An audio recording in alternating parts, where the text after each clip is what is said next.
Welcome back to the Gun Bench.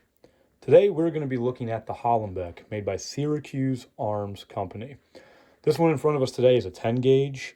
It is a twist steel barrel. It's actually in pretty good shape. There's really no case color remaining, but the barrels are phenomenal. There's very, very minute pitting inside. Tremendously heavy gun, 32-inch barrels, tightly choked.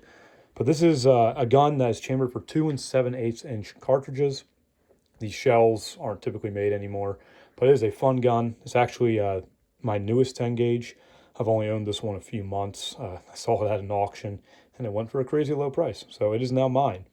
But in any case, the Hollenbeck. So if you see guns that have the Hollenbeck written on them, Hollenbeck refers to Frank Hollenbeck. So this gun in particular, if we take it up here, see if I can get it on the camera, you can kind of read it right there where it says the Hollenbeck, and then made by Syracuse Arms Company. So Frank Hollenbeck was born in 1852 in New York. He worked as a machinist, then he worked for Baker Gun and Forging Company. He also worked for L.C. Smith. It's kind of crazy. A lot of our American gun manufacturers were all in a similar area of New York, so there's a lot of trade between all the people. So Frank Hollenbeck in particular, though, after he was the superintendent for Baker and worked for L.C. Smith, started his own company.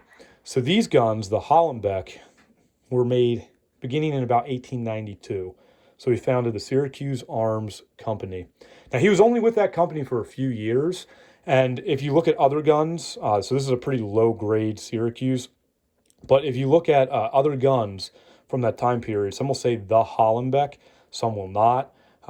There'll be slightly different names on them, but this one, for instance, was made while Frank was still at Syracuse Arms before he left in 1895.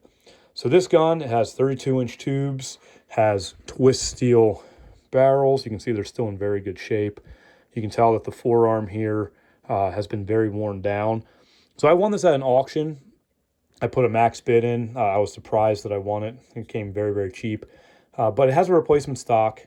The stock here is a Prince of Wales grip, but it doesn't have any type of checking or anything. But whoever fixed this or did whatever with it did a pretty good job mating it up.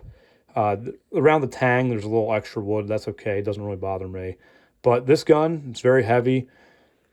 It's a nice 10 gauge. It's in decent shape. It is a pretty low grade for a Hollenbeck.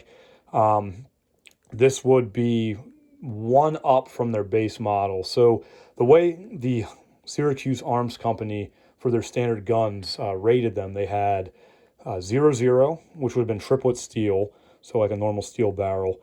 They would then have 0, which is what this is. So there's no engraving here on the receiver at all. And it has the twist barrels. They would have 1, 2, and 3 with varying levels of engraving.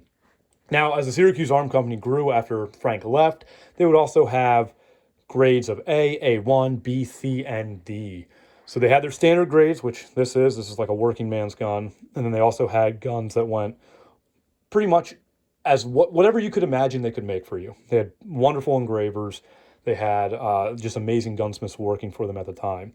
So Frank left in 1895 in August. He then went to West Virginia.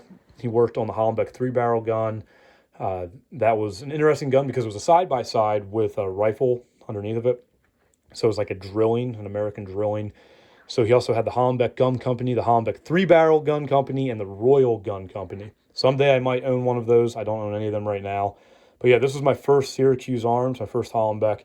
It's a fun gun to shoot. I actually, since it has such tremendous wall thickness and very little pitting, I use very, very light smokeless loads out of this. I don't suggest you do that unless you know what you're doing. But this gun is great. I used it for a few hunts right at the end of our small game season here in Pennsylvania. I am talking to you on the opener of turkey. I did not go out this morning. But if I were to go out, this would have been one of the options that I would have taken since it's a 32-inch barreled gun with very, very tight chokes. So yeah, this is a 10 gauge with the obsolete 2 7/8-inch shell. I've showed you these before with the Remington videos. So if you do get guns like this, it's very, very important to measure your chambers, even if you get a 12 gauge. They did make small bores as well. So you would want to measure those, watch your pressures and all of that fun stuff. I will say though, I do have these books out here. If you are interested in anything about Syracuse Arms, the Double Gun Journal, these things are amazing. So you can see this is all the way from back in 2006. They have a multi-part series. I only have part of it. I don't have every part of the Syracuse Arms Company series. It's a pretty large series. It spans, I don't know, maybe 10 issues or so. But I have about half of the issues. So if you are interested in Syracuse Arms, Double Gun Journal is a great resource for this. Unfortunately, they are not printing new copies. However, you can still get these on eBay or through the Double Gun Journal. But they give the full history of how Syracuse Arms came into being. They also give a lot of history after Frank leaves. There's even some articles about gunsmiths that worked for Syracuse Arms and then also worked for Frank down in West Virginia. There's even more information about Frank as well. So Frank Hollenbeck was a giant in the American gun trade.